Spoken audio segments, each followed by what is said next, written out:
I want to continue this conversation. Now I'm going to bring in Jennifer Kearns. She is the contributor of the Daily Caller and The Hill. Richard Roth joining us, Democratic strategist and founder of the partner of the Roth law firm.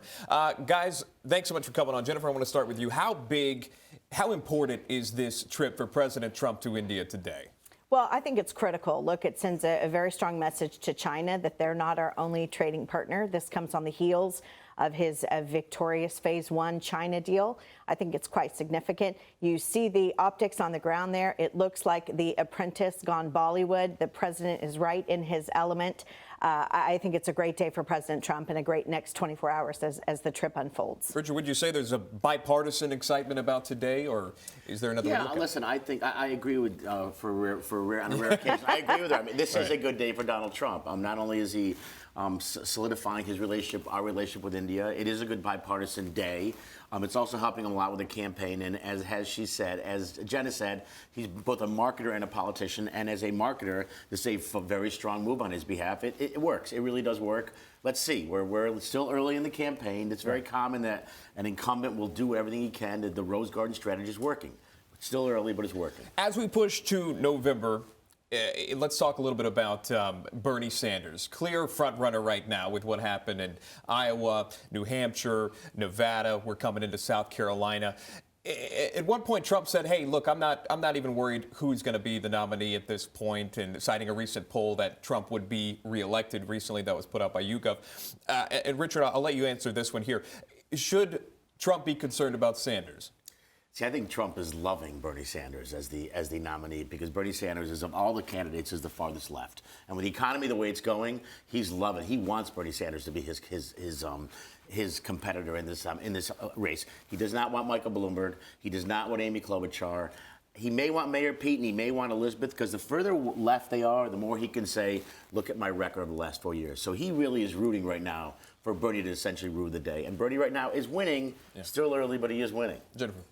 I agree with that. Look, I think as a political scientist, I find this fascinating that we have a socialist on the Democratic ballot potentially. As an American, I find it frightening. But be that as it may, I was on the ground in 2012 in Nevada. This win for Bernie Sanders is huge. He was not expected to win in a Western state. And here's what really matters. A week from tomorrow, a state that Nevada is kind of a microcosm of California. A week from tomorrow, Bernie Sanders, I think, will do better than Bloomberg in the state of California. And that spells big trouble for Mike Bloomberg. Bloomberg put his money on this Super Tuesday ad-buy strategy. And he was really banking on these 495 delegates in California, which is massive. Because if you can win most of those delegates in California, you can pretty much say you're about halfway to the delegates you need for the DNC convention. I don't think that's going to work now. With the stop and frisk, Mike Bloomberg's going to lose the South Central Los Angeles parts.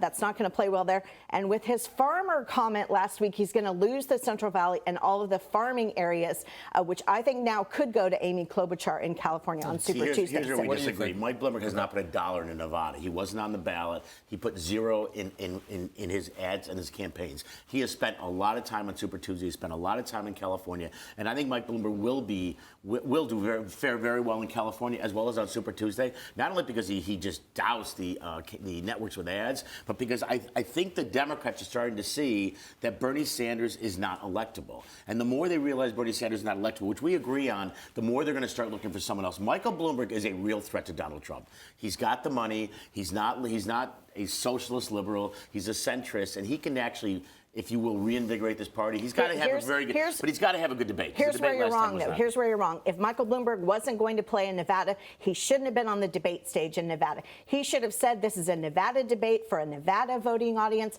I'm not in the caucuses here. I'm not on the ballot.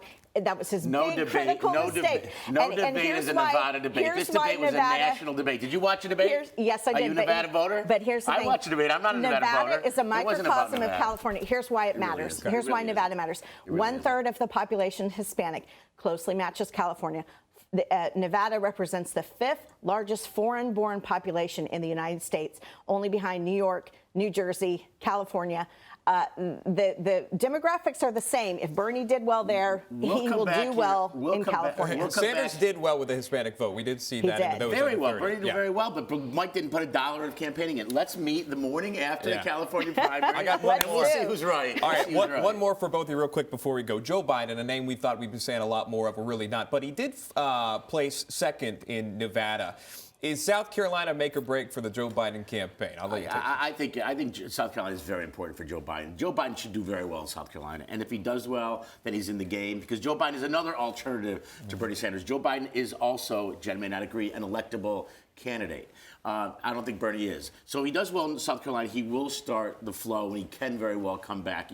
The Democrats need someone who's willing to say, yes, the economy is good, but it started with Obama, it continues with Trump, and I will continue it. To have Bernie Sanders come in a strong economy is a very dangerous thing for the Democrats. Last comment, Jennifer. Will the last person in the Joe Biden campaign office please turn out the lights? Time for Joe to go. If he doesn't finish first with the Clyburn endorsement, Joe Biden is done and needs to get out of the race so that another serious contender can take his delegates. All right, the game goes on. That is Jennifer Kearns, a contributor for the Daily Caller and The Hill, and Richard Roth, Democratic strategist and founder and partner of the Roth law firm. Always a pleasure, guys. Thanks so much.